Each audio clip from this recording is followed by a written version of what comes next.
पहली नजर का प्यार और एक धोखा। भाग 3। रानी की जिंदगी में सब अच्छा चल रहा था। इतने इंतजार के बाद वैसा ही हो रहा था जैसा उसने सोचा था। दोनों की काफी अच्छी बातचीत होने लगी थी। अगर वह कॉलेज नहीं जाया करती तो विराट से देखने के लिए उसके घर के पास ही आ जाया करता था। उसका घर रानी के घर से मांस में ही था। कभी रानी भी उसके घर के पास से गुजर जाया करती थी। ऐसे करते करते समय बीतता गया। विराट को जानने के बाद विराट की बहुत सी चीजें रानी को पसंद नहीं थीं और रानी की भी बहुत सी चीज है शायद विराट को भी पसंद नहीं आ रही थी।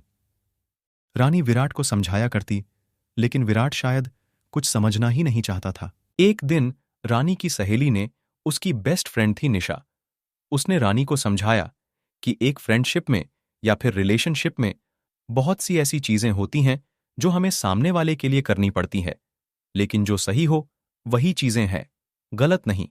सामने वाला आपका किसी भी प्रकार से कोई फायदा ना उठाने पाए। विराट को चाहिए था कि वह ज्यादा से ज्यादा उससे मिलने जा, उसके साथ टाइम स्पेंड करें ताकि वह से और ज्यादा समझ सके। लेकिन रानी, जो कि थोड़ी सीधी सिंपल लड़की थी, वह यह सब चीजें समझ नहीं पा रही थी कि विराट चाहता क्या है, जो कि उसकी फ्रेंड निशा समझ गई थी। या फिर यह कहो रानी समझना ही नहीं चाह रही थी। धीरे धीरे उनकी लाइफ में से जैसे प्यार हटने सा लगा था।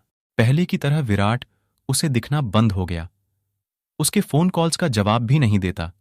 रानी उसे फोन करती रहती, लेकिन अब विराट की तरफ से कोई जवाब नहीं मिल रहा था। एक दिन रानी की फ्रेंड ने विराट से बात की।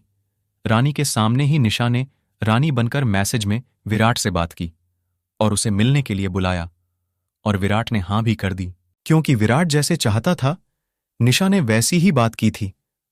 निशा ने तभी रानी को समझाया, देख विराट शायद यही चाहता है कि तो उससे किस तरीके से बात करें, उसके सामने किस तरीके से रहे, लेकिन सबकी अपनी अपनी पसंद इच्छा होती है। सामने वाले की इच्छा के अनुसार चलते रहना यह क्या है? यह तो दोनों तरफ की समझदारी होती है, और यह दो लोगों को आपस में समझना चाहिए कि हर कोई एक जैसा नहीं होता, सबकी अपनी अपनी पसंद नापसंद होती है। रानी और विराट दोनों मिलने पहुंचे। दोनों की मुलाकात में जो भी बात हुई हो, बात करके दोनों अपने अपने घर चले गए।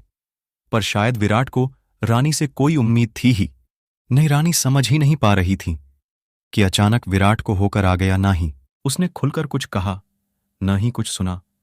वह कुछ कहना चाहता ही नहीं था। आए दिन की बात होती रहती थी। ना वो उसके फोन का जवाब देता, ना ही उससे मिलने आता, और अब तो उसने उसके घर के सामने से निकलना भी बंद कर दिया था। दूसरी गली से जाता, कहीं भी जाता। इसका क्या मतलब समझती? रानी, उसका दिल टूटने लगा था। दिल उदास हो गया था कि उसकी कोई गलती ना होते हुए भी उसके पहले प्यार ने उसे धोखा दे दिया। इसे और क्या कहेंगे, धोखा ही कहा जाएगा। दिन बीतते गए, 6 महीने हो गए, ना कोई बात ना कोई मिलना, और अब तो ना ही देखना। अचानक ही उसके घर के सामने एक गाड़ी रुकी। रानी ने बाहर निकलकर देखो, यह तो विराट था। वह बस देखती ही रह गई। उसने जाकर गेट खोला, जैसे मानो उसकी जिंदगी में खुशियां वापस आ गई हों। उस दिन उसके घर पर कोई भी नहीं था।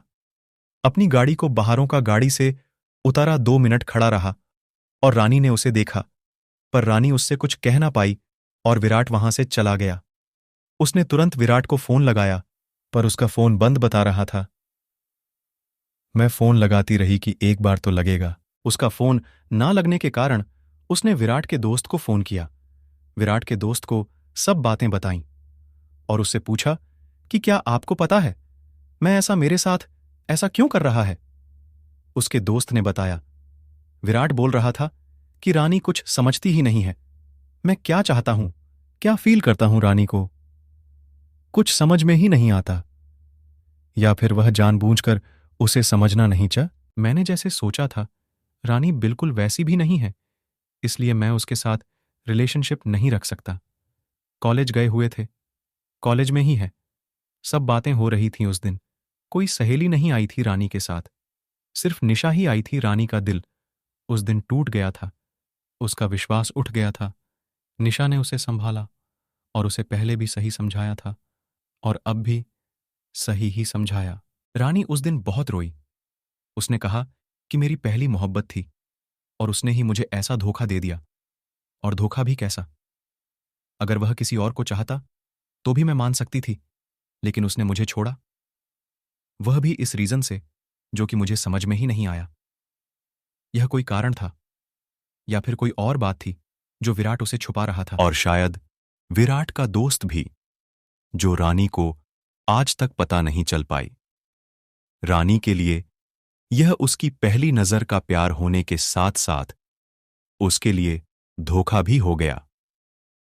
यह कहानी किसी के भी जीवन से संबंधित नहीं है, यह सिर्फ काल्पनिक है।